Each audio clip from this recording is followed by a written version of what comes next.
And that's why you can't trust those swarthy Amish people. Heidi-ho neighbors, Radio Goji here. And I'm Soylent Greg. And welcome to the Squeeze the World video podcast for this week. Today is Saturday the 17th. This should be going up tomorrow. Coming at you a little bit later than usual. Had I was going to say a medical emergency, but my kid was throwing up. My kid was throwing up, so I couldn't do the podcast. Yeah, we didn't want him to come with vomit all over my shirt. Trust me, you don't want me talking about video game news and coverage when I'm dealing with puke. Yeah. So a lot of things. A large number of things happened in the video game industry this week. But before we talk about that, Patrick, what are you playing this week? I played... Darling. Darling! Darling! I've temporarily rage quit Kingdom Hearts on the final boss. I'm probably going to get back to it later just so that I can have like another clear under my belt for the year, but that's... My friend Jordan, you know Jordan. You know Jordan. He said he wanted to help with motivation and stuff, so that'll happen. But I did be also... How so? What do you mean? I don't know. Just come over with pizza and help. And be like, you can do it. You can complete the entertainment product. He's a Kingdom Hearts master. Ah. So. But I did beat Silent Hill. Yeah, I was getting pictures and stuff from that. That's awesome. Silent Hill, fucking classic. I have started playing Mega Man 11, and did you get that on the Switch or the PS4? On the Switch. Nice. And console. And I'm going to this coming week. I'm going to take advantage of the free login campaign on Final Fantasy XIV. Nice. When does that start? It's technically already started. Oh. It's going through the 23rd, but the way it works is that when you activate it, you basically can play up until the midnight after the 4th day. So once you sign in, you get 4 days. Once you sign in, you can get up to 4 days. Up to 4 days. Yeah. Okay.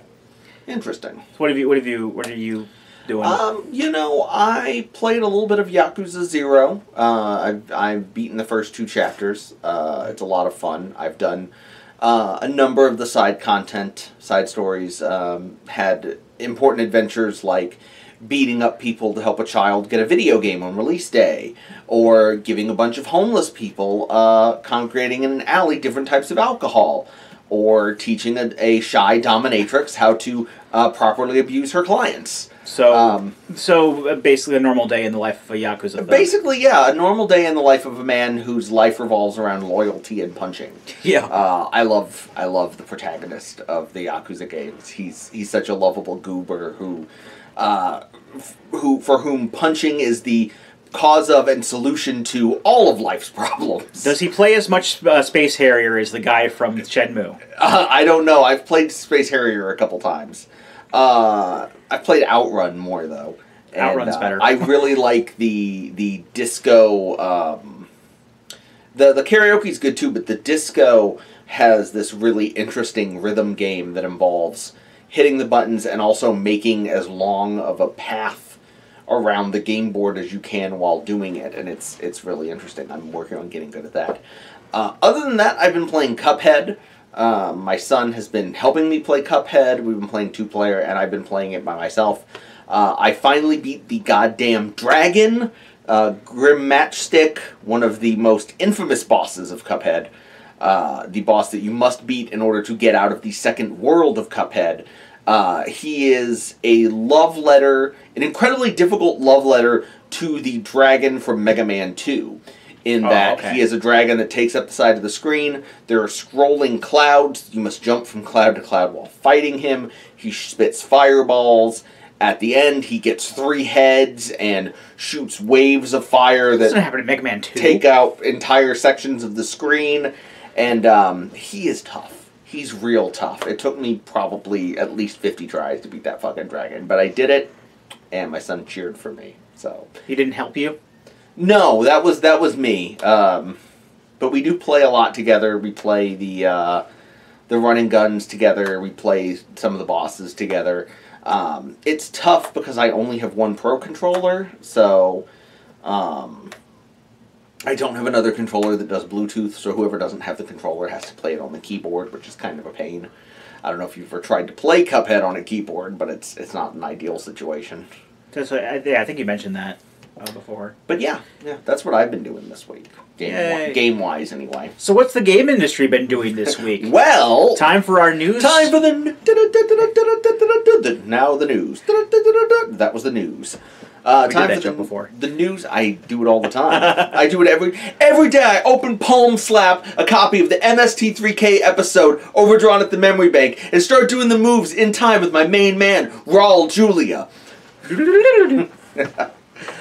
So as you know, every game that sells reasonably well these days and has a bunch of downloadable content eventually gets repackaged and launched in a Game of the Year edition. Of course. What you might not be aware of is that there is an actual Game of the Year awards put on by The Game Awards. We talked about this last year. On the old podcast. On the old podcast, which was audio only. Talked about the... talked about the nominees and then talked about the winner. Generally, there's 6 nominees. This year is no different, but this year's list of nominees is a little bit odder than the last one. So, the nominees for Game of the Year 2018, according to the Game Awards, are Assassin's Creed Odyssey, okay. Celeste, okay. God of War, okay. Monster Hunter World, okay. Red Dead Redemption, and Spider-Man, aka Spider-Man. So those are the Game of the Year nominees for the year. What do you think about that? I smell bullshit because Dragon Quest XI is nowhere on that list. That's right, and that's very concerning. It is not. I believe it got nominated for something, but it's not on the. It got nominated for Best RPG. Of course. I got words about these Game Awards. Please give the people your words. I need to get the cup out for these things. Yes. Okay. What a beautiful podcast. Let the gamers begin. All right. So one of the main things that really irks me about the Game Awards is how everything is pretty much also... I don't know exactly when this is going to air. I think it's going to be in a couple of weeks. Does it air? I mean, is it on Spike TV or... So Spike TV doesn't exist anymore. Now it's the Paramount Network. So I guess it just shows up on like YouTube or whatever. I think it's still on the Paramount Network. I'm really not sure how that is. I remember it used to be the Spike TV Video Game Awards, or as I continuously call it, the San Andreas Awards. Okay. Because the first year they had that, every single award went to Grand Theft Auto San Andreas. Well, as you remember, that was the only video game that came out that year. One of my big problems with the Game Awards is that they have everything set up, all the nominees are already picked, and November's not even done yet. You know, we kind of have a couple of big video games that are still coming out this year. Like Super Smash Bros. Ultimate comes out on December 7th. Yeah. Do you really not want Smash Brothers to win? So you're just gonna make sure that that's not included there. We also had the game was released, or the nominees were picked before the release of the recent Pokemon games that came out this week. There was a Pokemon game that came out this year. Yeah, this week, 2 of them. Yeah, the remake of Pokemon Yellow, which uses Pokemon Go's capture system. Yes. Something like that. I don't know. One's Eevee and one's Pikachu. I'm not getting either of them, but I think that with that being a major video game series these days, that should at least be... It's going to be somebody's Game of the Year. It absolutely will. But, and as far as I know, they're not including, December of last year in their picks. Right. So, I guess, is anything that comes out in December just SOL? They're not going to get awards? I don't know. We don't really have the same category of, Oscar bait. Probably because the video game industry doesn't really give as much of a shit about awards. They do kind of, but not as much as the film industry does about the Oscars. So there's not really a crop of games that are released right at awards season just to try to get on that wave, to try to be fresh in people's minds. Yeah, and you do have video games that do that. And I'm not going to have the holiday season, but you don't... No, I'm just saying... Let's not kid ourselves. Red Dead Redemption 2 is going to win. Oh, absolutely. 100%. I mean, I'm not saying that. That is a Squeeze the World Gaming lock of the century of the week. It's not my game of the year. Not my game of the year. Not my game of the year, but no, it will win. 100%. Yeah. I know I'm just kind of paraphrasing from the comment I put up on Nintendo Life for this sort of thing.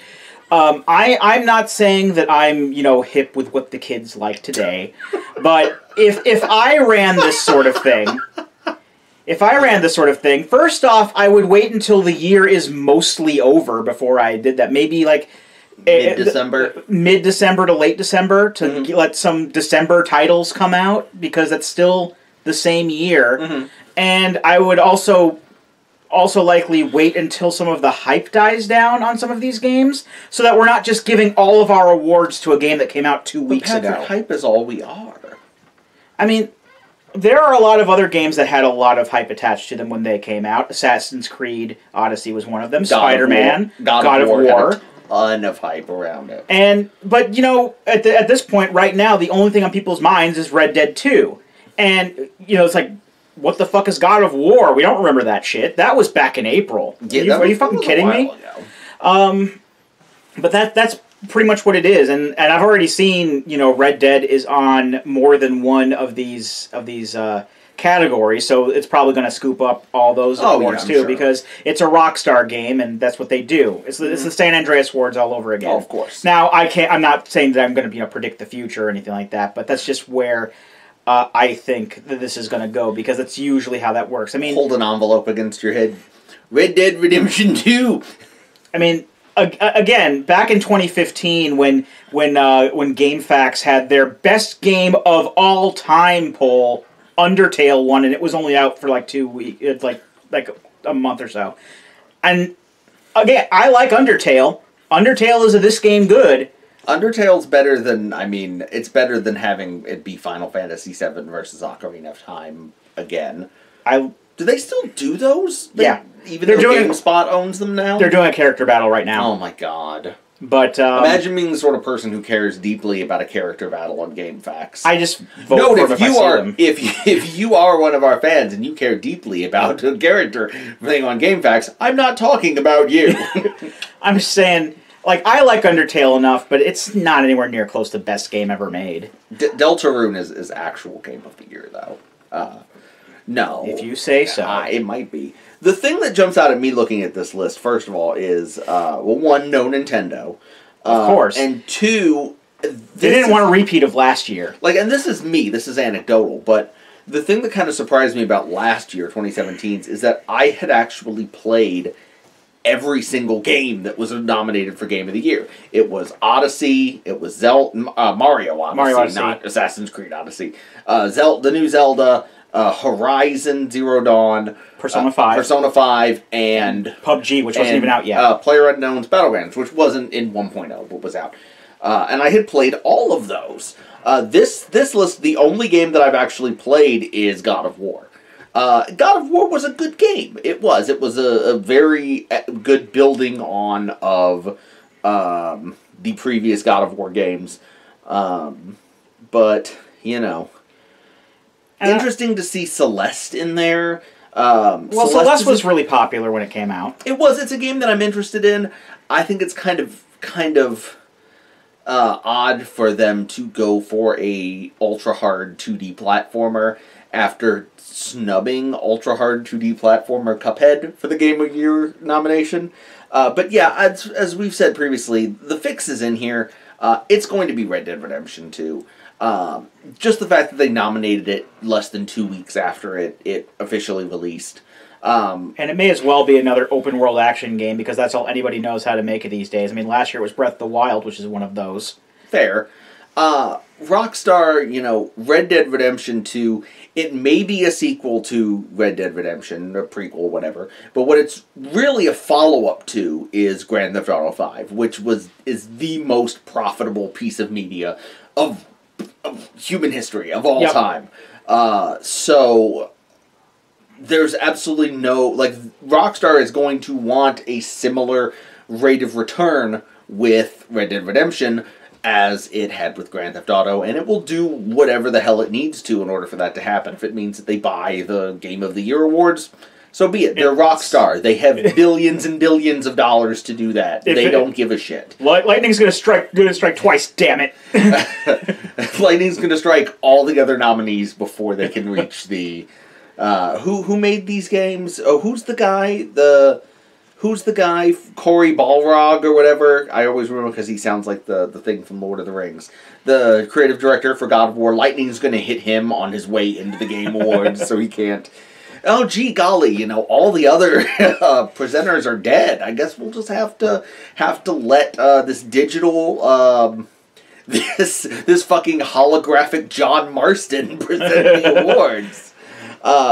And this isn't part of it, but I just wanted to say one thing that's just super scummy to me for Red Dead Redemption, and maybe I'm just getting old, but it's over the next 5 years, I expect Red Dead Redemption to follow a similar path as Grand Theft Auto, where for the first 2 years, the primary revenue stream from it was from selling the game itself. Right. And then for the next 3 years after that, mostly the most money is going to come in from Red Dead Redemption Online, the same as it did with Grand Theft Auto Online. And then when we get the microtransactions for in-game money.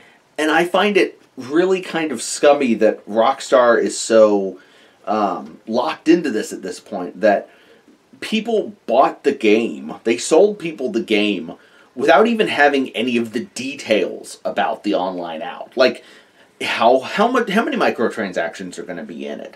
What kind of structure is it going to have? Are you going to have to purchase DLC packs? Rockstar just we don't have to tell you any of that shit. Because you're going to buy it whenever the fuck we come out with it. And people don't care. They don't care. This thing is at a point where it's accepted and expected. Yeah, you literally don't have to have your online figured out ahead of time before game launch anymore. And that's kind of a scary thing. I don't know. Well, it was going to be the same regardless, but maybe I'm old, but I feel like there's something off about that. We are in a world where games are released before they're finished, so through the looking glass. Yeah. So yeah, that's so we're both in agreement. Red Dead Redemption is going to be the game of the year. Yeah. I can't remember what did we call it last year? I'm pretty sure I called Mario Odyssey as being the winner. I think... And I was wrong, obviously. It was Zelda. I don't remember exactly which one I picked. I picked either Zelda or Mario because it was the Switch was the new hotness at the time. Definitely. All right, well, next up I wanted to talk about this.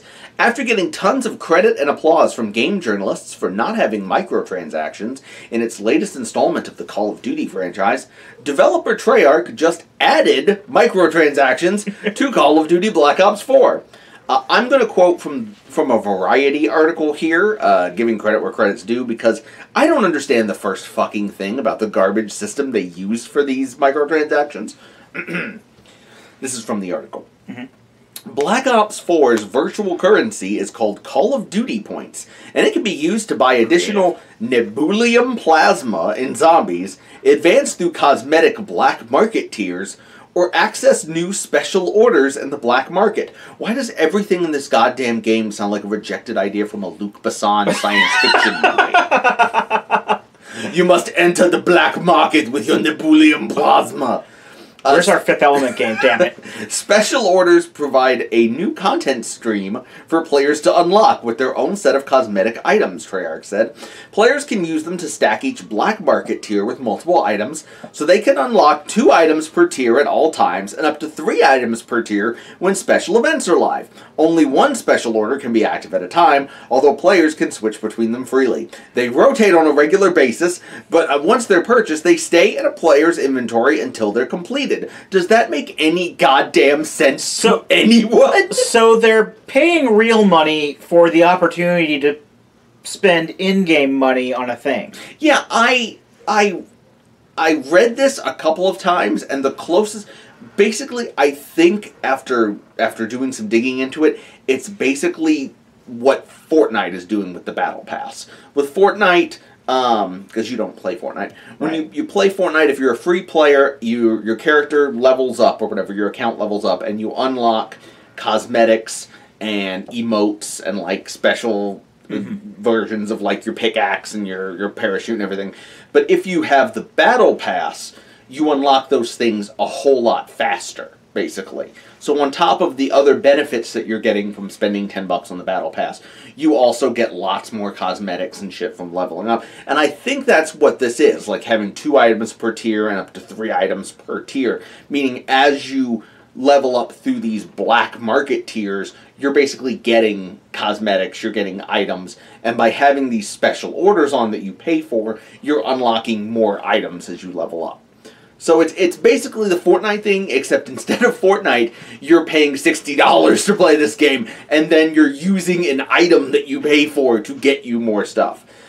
Regardless of however it works, the idea of reaping positive press from foregoing microtransactions, then sneaking them in after the initial wave of good reviews fades, is a whole new level of scummy.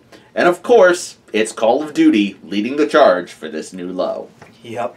So, yeah. My favorite part was when you said that after all of the reviews came out and said that they were glad that there were no microtransactions, then the microtransactions were in. Like, they're saying, can't take back your reviews, motherfuckers! Yeah. You totally can. Redo the reviews. And the funny thing was, I thought you were going to point out that I had mentioned to Patrick, after reading about that there were no microtransactions, there were no loot boxes, and that the Battle Royale mode, which is sort of the centerpiece of Black Ops 4, was good. I mentioned to Patrick that once it gets a bit cheaper, I might actually pick that game up. And then they went and re-added in microtransactions, you bastards. Yeah, you still want to pick it up? Not particularly. I'll keep playing Fortnite, where at least, you know, the game itself is free. And, I mean, I'm the kind of person who rarely, if ever, spends money on free-to-play games. I don't feel that urge to deck out my character with, like, a fancy chicken hat or whatever the fuck is the new thing in Fortnite this week. So, you know, other people can pay the development costs for the game for me. But, no, this fucking sucks. Yeah. Imagine buying a fucking game on release day, and then they fucking, like, add bullshit to it afterwards. Oh, they do that all the time, though, don't they? With DLC and... Well, yeah, no, with DLC, but I don't mean with, like, microtransactions. I don't even remember what my original point was, actually. Like, imagine buying Dragon Quest XI, and you're happily playing through Dragon Quest XI, and then it patches in an update, and suddenly you have to spend 5 times as much experience to gain a level, but you can pay extra money to level up faster. You can drink these... It's like a Tales game. You can drink these, oh god, what would we call them? Slime potions. No, they always have really shitty, like, pun names. Slime coins. You would have to buy microtransactors to dance for you. And these microtransactors they dance for you like the pum-pum, and then you level up. Is it pum-pum? I forget what it is, the sex thing. Puff-puff. Puff-puff. Sorry. There you go. My bad. But yeah, no, it's incredibly scummy, and I think this is the kind of thing we're going to see more often. Because, quite frankly, Black Ops 4 got away with it. They got away with having no microtransaction bullshit, no loot crate bullshit as a selling point. And then they were just like, haha, fool you! They bait and switch, exactly, they bait and switch people on an institutional level, and people are going to keep getting away with that. So, you know, your games are going to get shittier. I'm sorry. Treyarch, what happened? You used to be the cool Call of Duty one. Infinity Ward were the shitty ones who fucked everybody up, and you were the ones who made the cool World War II games and the Black Ops games and didn't, whatever. And then Activision was just like, nah. So, moving on. For the first time in its 24-year history, one of the big three will be AWOL at E3. Sony will not be attending.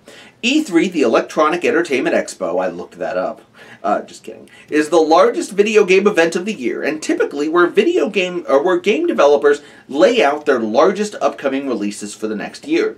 With Sony controlling 70% of the console market over its rival, the Xbox One, is the company just resting on its laurels, or does it have some kind of trick up its sleeve? Patrick? I really don't see what the big deal is. E3 is basically just a place where they're going to be announcing things, And companies announce things all the time, especially with the advent of the internet.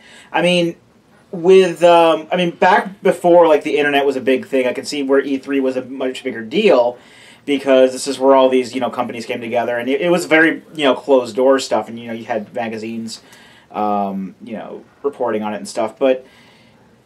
It's basically all you're doing is you're seeing the same sort of trailers you would just be seeing on YouTube later anyway. That's fair. With stupid stage show bullshit. And I in all honesty, what I think, because I remember Nintendo sort of did this a few years ago, and instead of being physically at E3 doing stuff, I mean, like Reggie and Miyamoto and Iwata were there, just kind of getting drunk. Kind of, keeping up appearances. But their presentations and stuff were all through, like, Nintendo Directs and stuff like that. And they didn't have, like, a big E3 show. So I think Sony might be doing the same sort of thing here, just making, like, their own big show that they're going to have, like a digital trailer thing that they're going to have, just kind of separate from E3. And I know people are in an uproar about them being absent, but, again, I really want to see what the big deal is. I think it's a total alpha move. Fuck you, E3. We don't need you. We have thoroughly owned this console generation. Pretty much, you're right. Like, I remember everybody sitting around at my job watching E3 when the PlayStation 3 was announced and laughing at Ridge Racer and Giant Enemy Crab, and nothing's really changed. $599. Yes, the main thing that comes out of E3 are cringe compilations these days. So it's like that meme with the guy pointing at his head, like, can't have a cringe compilation made of you fucking up at E3 if you don't go to E3. Yeah. So that's part of it. I think Sony doesn't really need E3 this year to bolster their sales numbers because they've won. The other big thing, I think, is that we've got to be thinking, and I am already loathing the thought of this coming over the horizon, but the next generation of consoles is undoubtedly on the way. Oh, yeah. The PlayStation 4 and the Xbox One have already had these sort of middle of the road upgrades to bring them in line for 4K. And they've been out for 5 years at this point anyway. That shit's coming. So, if most of what Sony is working on is stuff that's going to be launch shit for the PS5. Like, for example, The Last of Us 2. We've seen The Last of Us 2 now at two... what's the word I'm looking for? One right after the other. Two consecutive E3s. We still don't have a release date. Is it going to be a launch title for the PlayStation 5? Probably. And if Sony's not ready to formally announce the PlayStation 5, then they're probably going to they probably don't want to go to E3 and show a bunch of shit that's going to be on the PlayStation 5. Mm-hmm. So then they can launch it later. And hit that holiday window probably, fuck if I know, probably holiday 2020 if I had to guess. Yeah, but get your pre-orders in now. That's what I think is going on, and I am already fucking terrified of whatever bullshit they're going to put in the PlayStation 5 and the Xbox. The Xbox 2. Can we just call it that already? The Xbox 2. The Xbox, it should be the Xbox 4. The Xbox One was the first one. The PlayStation 5 will have no discs. It will be all digital. Nothing will ever go on sale. PlayStation Plus will be mandatory in order to turn the system on. You must check in with your digital games once every 24 hours or we will lock the system, and the only thing that it will play is a giant red siren going wee-oo, wee-oo, wee-oo. You are in violation of Sony. You are in violation of Sony intellectual property. And you can play like Bubsy. In fact, your punishment is you have to play Bubsy until you get your PlayStation Plus back. It'll be the first console with downloadable content and microtransactions. It'll have like a thing where you can buy loot boxes and pull the slot thing for a loot box that might have oh my god, if they did that, that would be insane. Don't give them ideas. You pay get this. You pay money and you pull the lever and you get a loot crate and there's a digital game inside the loot crate. and there's a chance that you could pull the fucking loot crate, and there's like a 1 in like 10,000 chance that it's Red Dead Redemption, but it's probably gone home. And, like, Dying Reborn, and all the shit nobody wants to play. Oh, The Quiet Man. Yes! And you can, like... If Quiet Man Remastered. You get duplicates, which then you get credit towards more pulls on the Sony slot machine. This is horrible. Sony, do not listen to this podcast. Nintendo, hello. No, okay. Yeah, they're going to have to pull some really interesting stuff if they're going to get me to buy a PS5 at this point, because... With the way that the game industry's been going, I wouldn't be surprised if this was like my last generation where I would start buying shit. I'm gonna have to. I mean, to play games, to play the next things that From makes, and all that kind of stuff. Considering it's going to take me years to beat the games I already have, and that I'm happy with the games that I have. How are we gonna have a gaming podcast if we don't own the virtual PlayStation Oculus Rift 6? Brought to you by Subway. Neither of us own an Xbone, and we're still doing this. Well, the Xbone sucks! Regardless! If you own an Xbox One, I'm sorry. You literally just lost one of the only reasons to play it, because Path of Exile is now coming to the PlayStation 4. It used to be an Xbox One exclusive. I'm sorry. Anyway, moving on. While everyone loves Nintendo of America's goofy, constantly lying spokesman, Reggie Fils-Aime, fewer people know the name Yasha Haddaji. Oh. Haddaji is the manager of Nintendo of Russia, which I didn't even know was a thing, and rose from obscurity to prominence this week when Haddaji went off on an expletive-filmed rant on a Nintendo live stream, which he was convinced was not yet live. In the live stream, which was supposed to be about Mario Kart 8 and its online gameplay, he uses slurs such as the R word to refer to staff members, frequently swears, threatens to fire people over a non-existent technical issue, and generally acts the way Reggie Fils-Aime only behaves in my nightmares. So, Patrick, Yasha Haddaji for Smash Brothers? So did you watch this video? I didn't watch the video, no. It was something. Usually when I see these, I'm at work, and I really don't use my data when I'm at work. The thing that struck me about it watching it was at first it's like really cute and banal because they're doing their like Russian stream, and then he comes in the back and is like, guys, the video's not on the online, and he's like, they're like, yes it is, and the thing is, he didn't get a notification on his phone that the live stream was up, like he normally does. So he's convinced that the live stream is not up, and he's arguing them, and it's funny. They're laughing. He's in the background with his phone, like pulling up like the community page. Oh, it's like it's part of like he thinks it might be part of the act. No, it's not part of the act, but it's funny. It's like, oh, ha ha ha, this is goofy. But then he gets angry, and the swearing and the threatening to fire people and calling them retards comes out, and it's bad, man. It feels bad. I will say though, I did read kind of an article on Nintendo Life about this guy earlier today, and apparently he's like this all the time. Wonderful. I bet he's fun to be around. There have been, he's several people saying that he's very violent. He's very, angry all the time. He's always throwing around swears and racial slurs and stuff like that. Does he drink vodka and squat in an alley? Well, he's Russian, so I assume so. Yeah. Nintendo of Truslav. Nintendo of Truslav. See, we get rid of Nintendo of Russia and turn all of Russia and Eastern Europe into Nintendo of Truslav. But it's not just that. It's also, he's apparently made some really bad decisions. He actually, the head of Nintendo Russia making bad decisions? Bad business decisions. Why, I never! I should have clarified bad business decisions. I remember, I think something that was mentioned was that he actually shorted copies of Let's Go Eevee, and actually said that they couldn't release the newest Pokemon trading card game expansion because he thought it wouldn't sell. No one want to play game. And you go in backyard, you catch Eevee. People are actually made a petition to get this guy fired. And you're a popular person. And like Nintendo Life just put up like this whole big expose on him earlier today, and like they actually interviewed people like employees. Oh and dear. And they're saying all this stuff about them. Dragging this poor bastard. How is Nintendo of Europe not even aware of this guy?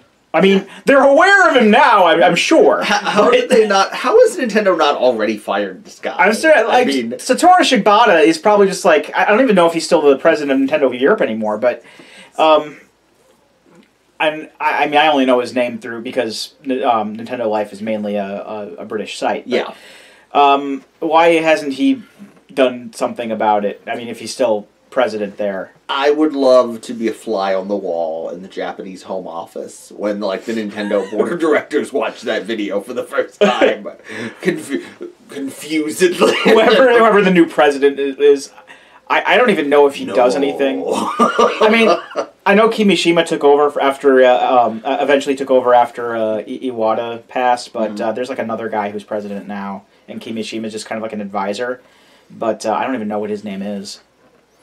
But I'm sure he's watching. Pokemon goes to hell with all the copies of Eevee that he did that he pulled back, buried in a landfill that fell off a truck. I'm sure they're going to show up on G2A. Get Pokemon Eevee, go! He's little cat. Throw balls at it. You kids love it. It's only on Switch and maybe other thing, but you buy and you find out yourself. It's surprise. Yeah, they should add like a version of Mr. Game & Watch that has like a vodka bottle and like track pants. Well, they already took the feather off him for the 2 frames of animation. Oh yeah, I heard about that. That's probably a good thing. I mean, that's it does. As much as it makes me sound like an asshole, I really don't care either way. You know what? Then nobody particularly feels you bet. Is there anybody who's like, you better keep that goddamn feather on there? That's not my Game & Watch. Like, who gives a shit? There kind of are people like that. Oh well, if you're one of those people, then I'm sorry. All right, moving on. Like the comment section was not pretty. Ooh. Strategy guide maker Prima Games will begin winding down operations at the end of the month, according to EGM, with full closure by spring 2019. The company, which has operated for 28 years, launched in 1990 with full-color strategy guides for games for the Super Nintendo, Game Boy, and Sega Genesis. Was the venerable giant brought low by wikis and GameFAQs, or have people just gotten better at video games? Wikis and GameFAQs. Yeah, nobody's gotten better at video games. That was the joke. No, when you can't solve the tutorial in Cuphead because it requires you to jump twice. But yeah, Prima Games, man. I remember when Brady Games went out of business and they kind of like got bought by Prima. Mm-hmm. That was like a few years ago because I actually have an online Prima account. Wow. Well, that's not going to be worth much soon. No, it's not. You better get all those PDFs while you can, man. Yeah. Those Bubsy games aren't going to write their own game FAQs. But yeah, there was like a Monster Hunter 3, I think, was done by Brady Games, and that's on my Prima account somehow. But I think that's what happened there. But yeah, it's really kind of... It is sad because I do like getting strategy guides every once in a while. Yeah, it's nice to have. It's a physical product. I personally prefer looking through books rather than bringing up PDFs. I mean, even with if I'm playing Dungeons and Dragons, a lot of people who are in our group will have like, oh, here's my laptop with all the PDFs on there, and I'm like, I've used PDFs for that before, but it's garbage. I hate scrolling through those. I'd rather have the physical book. But on the other hand, we're in a world where wikis and GameFAQs and all that stuff being put up for free. Sometimes it has accurate information in it, but more often than not, you'll find the information that you're looking for without having to spend $20 on the strategy guide or $50 for the strategy guide collector's edition with a hardcover and extra art books. Alex, you did this. Alex? One of the more prolific GameFAQs writers. It's like A space L space E space X. Yeah, I've seen a lot of prolific writers, but I mean, yeah, it is more convenient, but it's still. I think it's a sad situation. Yeah, it's a sad one for me. because, I mean, I used to have Prima strategy games, like a lot of kids. I had the Prima strategy guide for A Link to the Past, which had bonus strategy guides for Zelda 2 and Zelda 1 for the NES in them. And I had the Prima strategy guide for Donkey Kong Country for some reason. I'm not sure how a strategy guide could help you with Donkey Kong Country other than jump better, play gooder. It probably shows you where all the secrets are. But yeah, it's a bummer. I mean, I don't know that anybody really... too many people expected Prima to hang on as long as it has. But it was a ubiquitous part of the 1990s. And it's just kind of sad to see those things going to the wayside as... You know, pulling up a list on your tablet replaces having an actual strategy guide. But I do want to say, though, that the quality of written strategy guides was wildly variable, especially in the 90s. So it's not necessarily a given that a physical strategy guide would be better than an FAQ written by some obsessive person on GameFAQs. There was that, what was the one? It was one of the Final Fantasy games for PlayStation that has like a legendarily bad official strategy guide that people were looking for some item in the game for years because the strategy guide said it was in there, but it wasn't actually in the game. I've seen situations where the strategy guides are based off like an earlier build of the game, and then like they just edit it. That happened more recently with me, I think. I don't remember what game it was. I think it was a Lego game or something, but... it was The Quiet Man. It was Heavy Rain. You implied that I played either of those games. That was the joke. You know, it was Heavy Rain. I know you love David Cage. Sean! So yeah, Sean! Pour one out for Sean and pour one out for Prima Games. Lastly, this is not one that you sent me, but I can't help talking about it because it relates to the world of The Witcher. Thronebreaker, The Witcher Tales, a standalone choice and consequence RPG that was originally intended to be a short single-player campaign for the company's best-selling Gwent card game, launched to disappointing sales at the end of October. Now CD Projekt Red, the makers of Thronebreaker, are blaming poor sales on its original plan to launch exclusively at goodoldgames.com, GOG.com, the online game retailer owned by CD Projekt. The game launched on Steam this week and has a very positive review score from users, as well as decent reviews from outlets like Polygon and Kotaku. Does this herald a poor showing when the game launches for consoles in early December? Does this mean that other Witcher spin-offs are DOA, or that the launch schedule for Cyberpunk 2077 might change? And how much more Witcherverse do we really need? Don't look at me. So yeah, Thronebreaker is something I'm interested in. It's coming out in December. Is it basically like a Hearthstone for Witcher? Yeah, it's originally they were going to have a short, like a couple hours long, single player mode for Gwent, which is basically their version of Hearthstone. It doesn't play like Hearthstone, but there's a card game in The Witcher 3 called Gwent. That's sort of a side thing. You can get really good at Gwent. You can go around the world collecting cards to play Gwent. You can make Geralt look like an absolute maniac who just goes up to people and demands to play Gwent with them. Oh, it's like asking people to play Triple Triad in fantasy games. It is just like that. So they eventually spun off Gwent into its own thing, which of course you play through good old games. Originally there was going to be a few hours long, like I said, originally there was going to be a few hours long single-player mode to Gwent. That ended up growing and growing until it became its own thing, which is now this, like, 25-hour RPG visual novel meets card game thing called Thronebreaker, which is sort of a side story in the Witcher universe. I plan on picking it up at some point on consoles, but apparently as completely sort of what's the word I'm looking for? Totally surprisingly for a product released by CD Projekt Red, it has kind of bombed. And I think there's a couple of reasons for that. I think the idea that it launched on...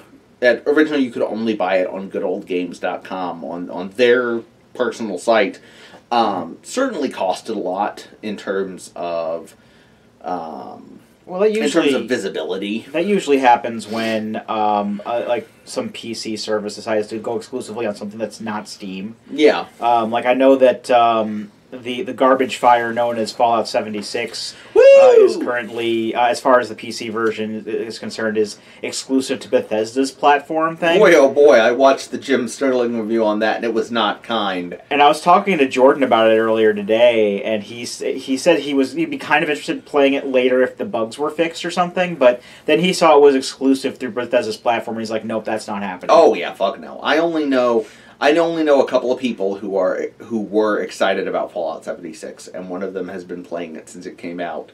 And on her Facebook, she is very disappointed with Fallout 76. So it's kind of a bummer. I know my friend Sam has been blaming a lot of the bad reviews on whiny Fortnite players who don't know how to play the game. But isn't Sam the guy who took time off work to play Fallout 4? Yes. Yeah. Okay. He's a mega fan. Yeah. I remember that. Yeah.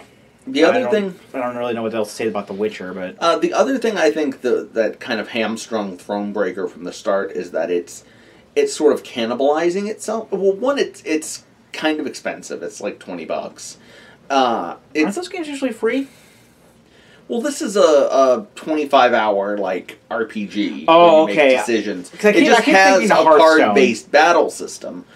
But the thing is, it's sort of cannibalizing its own fan base, because if you're a fan and you're a fan of CD Projekt and you have the Good Old Games app installed, you probably already have Gwent. So this is Gwent, but with a much longer, with a single-player RPG stapled on top of it. And I think it's a product that probably would have been more successful if it was either frankly, a free single-player expansion for Gwent or some sort of DLC expansion for the already existing property. I think that's what the primary issue is with it. That said, the people who are blaming it on CD Projekt making social justice missteps on Twitter are hilariously missing the mark. I don't think it's necessarily going to affect Cyberpunk 2077 in any way. Cyberpunk 2077 was never going to be released solely on Good Old Games anyway, right, because CD Projekt likes money. So that wasn't going to happen.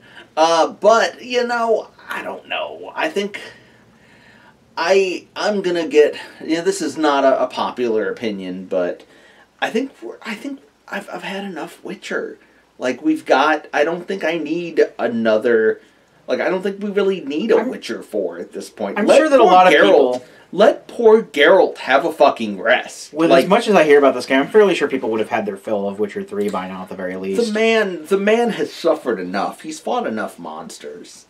Mm-hmm. So, that's it, except for... Star Citizen is not out. Star Citizen's still not out. But you know what is coming out? What? Yesterday they announced the new expansion for Final Fantasy XIV. Woo! For those who are interested, I am kind of. It's called, was it Shadow? I'm looking this up. Tell us about the expansion. What is Shadowbringers? What is Squeenix going to do with this expansion? I haven't watched the trailers and stuff directly yet, but from what I understand, will there be Noctis? They'll probably find some way to shoehorn him in, but. I do know that... Will there be Noctis? The story seems to actually be going into Garlemald, which is a place where basically the main bad guys come from. Oh, okay. And we've never actually seen it up until this point, so that's going to be interesting. They're going to be adding Blue Mage as a class, which is something that's going to be pretty interesting. They're adding a new playable race in the form of the bunny ladies from Final Fantasy XII. I'm not doing that. Oh, yeah, what the hell? Viera, I think. Vaughn was one. No, Vaughn wasn't one. Not Pinello. That's the lady. I didn't play 12. Fran is the bunny woman's name. Yeah, sorry. One of her. Sorry. I didn't play 12, so I don't know. That's pretty good. I haven't beaten it, but it's what I've played. And they're also adding in a new Game Plus feature, so you can actually replay past story missions and whatnot if you want to. A new Game Plus for an MMO. It's because once you do story missions, you can't do them again.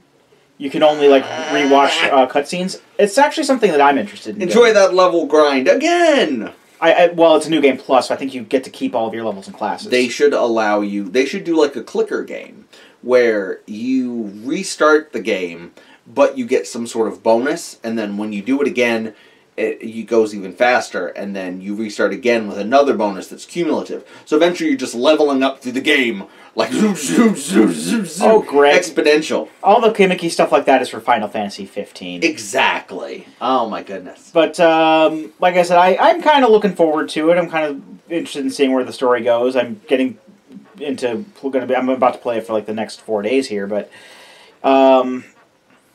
you know, it's going to be... a decent excuse to get back into it when everyone else is playing before the next Destiny whatever comes out and then everyone leaves me again. Hey, I don't play Destiny. I know you don't play Destiny, but everyone else does. Hey, Warframe Tuesday. Warframe Tuesday. Have fun with that. Warframe comes out Tuesday for the Switch. But every time I start playing Final Fantasy XIV, and like all of my, like I play with like all my friends for like a week, and then a new Destiny thing comes out. We're gonna go play that for some reason. This is why Activision is unhappy with Destiny sales, because you stopped playing Final Fantasy, so people stopped. Every time you play, people play Destiny. So you stop, so people stop playing Destiny. So now Activision's not happy with the sales. Well. Fuck you, Activision. That's a good enough note to end on, right? Yes. Fuck you, Activision. Right, so until next time, I've been Soylent Greg. And I'm Rado Goji. And we'll be back next week with a whole nother list of important video game news, commentary, and outrages for your earlobe and eyelobe needs. Join us, won't you?